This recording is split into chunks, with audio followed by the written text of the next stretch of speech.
Imagine what's possible when learning doesn't get in the way of life. At Capella University, our game-changing FlexPath learning format lets you set your own deadlines so you can learn at a time and pace that works for you. It's an education you can tailor to your schedule.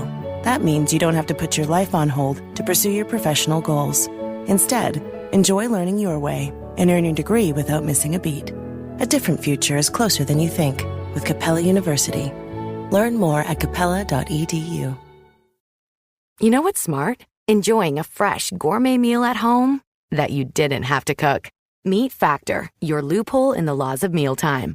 Chef-crafted meals delivered with a tap, ready in just 2 minutes. You know what's even smarter? Treating yourself without cheating your goals. Factor is dietitian approved, chef prepared, and you plated. Pretty smart, huh? Refresh your routine and eat smart with Factor. Learn more at factormeals.com. This is Optimal Finance Daily.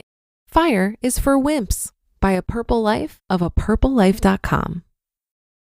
Yeah, it's a bit of a clickbait title, but I couldn't help myself because it's true. Mainstream media likes to portray people who pursue F.I.R.E as extreme. But I have a secret to tell you. One that if you read this blog, you already know. F.I.R.E people are huge wimps, myself included. We are so far from extreme that I laugh when I see those headlines. Instead of quitting our corporate job to pursue our passions through entrepreneurship or live the exact life we dream of from day one, whether that be van life or digital nomadism or like me, laying face down on a couch, we just don't do it. We don't just take that leap. Instead, we save as much money as the past 147 years of stock market data tells us should be enough to pay for our expenses forever, even if we never make another dime. We invest enough that we should be fine, even if we are blind lemmings that don't change our spending behavior when circumstances change, such as a down market. Instead of taking any real leap or risk, we save our money like squirrels preparing for winter, and then bask in the shade of that money tree while we do whatever the hell we want. And that whatever the hell we want could be trying our hand at starting a business without having to worry about the consequences of it failing. It's being able to try anything and do anything without the stress of its success determining if you and your family eat that month. We build an adamantium safety net and then jump. We are literally the wimpiest people ever. So in the vein of being a huge wimp, I also didn't just dive off the deep end by quitting my corporate job, selling everything I own, and an hour later boarding a plane to start my ideal nomad life. Nope, I used baby steps, training wheels, and any other metaphor you can think of. I took the wimpy way. How I baby stepped my way into my F.I.R.E life. If I was a bat, I would have sold all my stuff, gotten on a plane the next day, and jet-setted to another country with only a backpack on my back.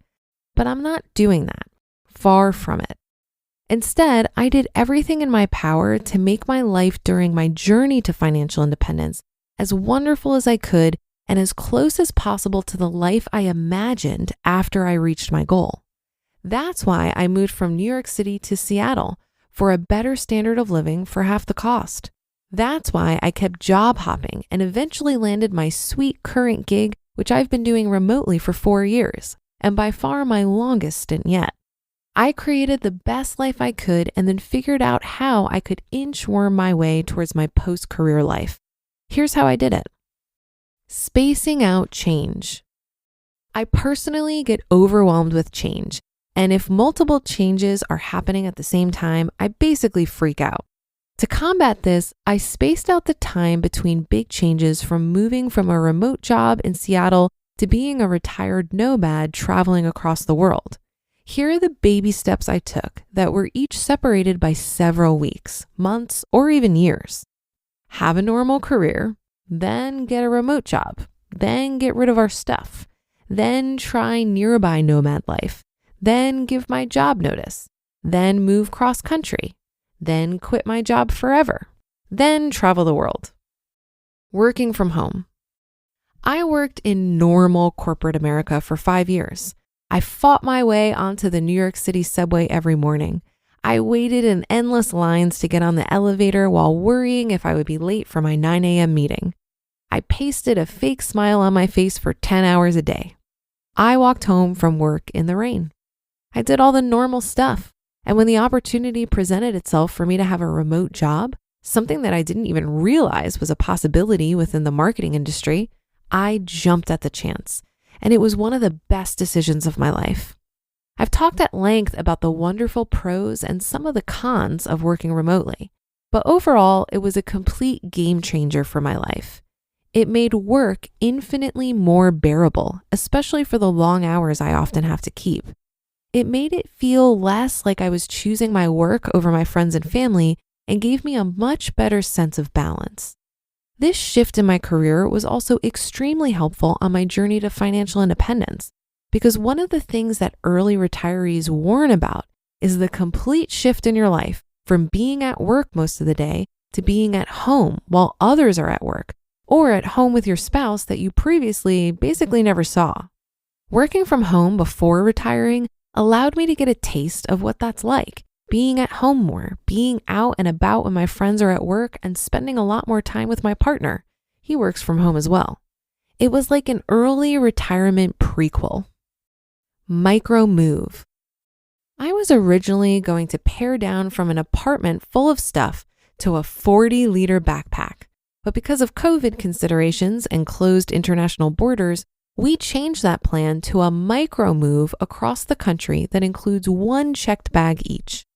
Instead of having to shift from an entire apartment of stuff to one backpack, we downsized from an apartment to a carload for our 2 months of living in Airbnbs. And we are continuing to cull our items by figuring out what we actually need and use on a day-to-day basis to finally get us to that one checked 50-pound bag limit. Even this one step had baby steps built into it. Local nomad life. And those 2 monthly Airbnbs I mentioned, they're not in another country or another state or even another city. We booked Airbnbs right in Seattle, but in different neighborhoods than the one we lived in for 5 years. Instead of immediately flying off to a faraway land, we drove 10 minutes from our previous apartment and started exploring an area that was only a lake away, but almost feels like a different world. Instead of front-loading our discomfort of not having our stuff, our apartment, our city, or the life we knew, we still have one of those things. We are still in Seattle and in Washington, which we feel comfortable in while we acclimate to being nomads and not having all the stuff we're used to. My ideal F.I.R.E life. So after these 2 months in Seattle Airbnbs are up, I'll finally be ready for the final phase, early retirement and global nomad life. At the end of September, we'll fly across the country to Georgia to begin our true nomad life. A bit before, I will also give notice at my job, and then I will be settled in a new state, city, and neighborhood with the rest of my life laid before me, a blank slate.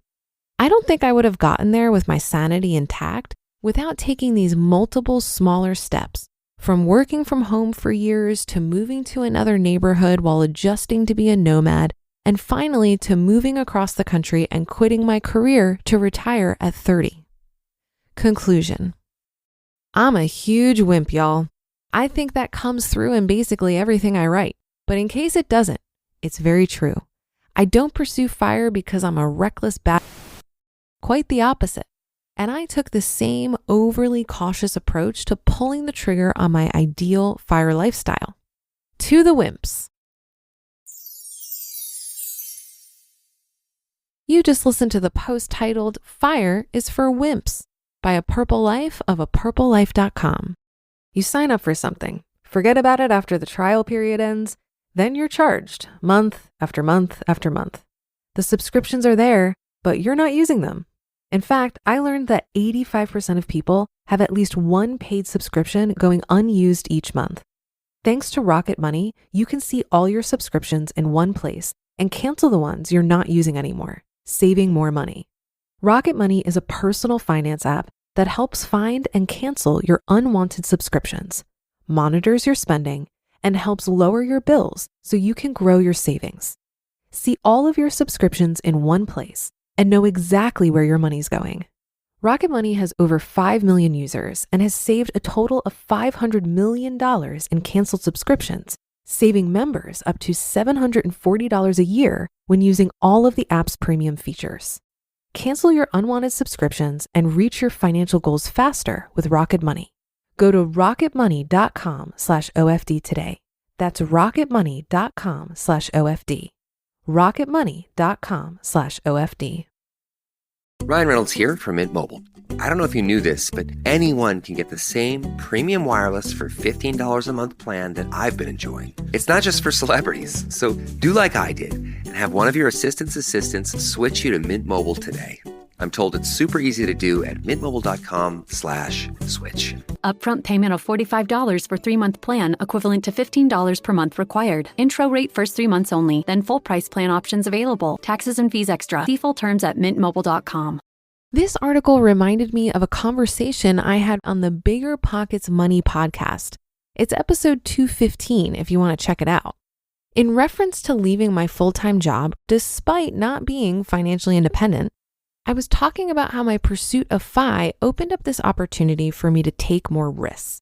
And one of the hosts of the show, Scott Trench, challenged me on that and pointed out that having a job you don't enjoy that takes up a large portion of your time might actually be the bigger risk. Not having full autonomy over your time means that you're potentially risking not finding fulfillment, seeing yourself at your full potential, or creating a life you love. It seems counterintuitive at first, but makes sense the more you think about it. Similarly, when someone retires early, outsiders might see it as an incredibly risky thing to do. What if you run out of money or something happens in the future that you couldn't anticipate? But I've found that most people I know who have retired early are very cautious and build in layers of safety nets and contingency plans for themselves. I think it's also a big reason why there are so many F.I.R.E blogs out there.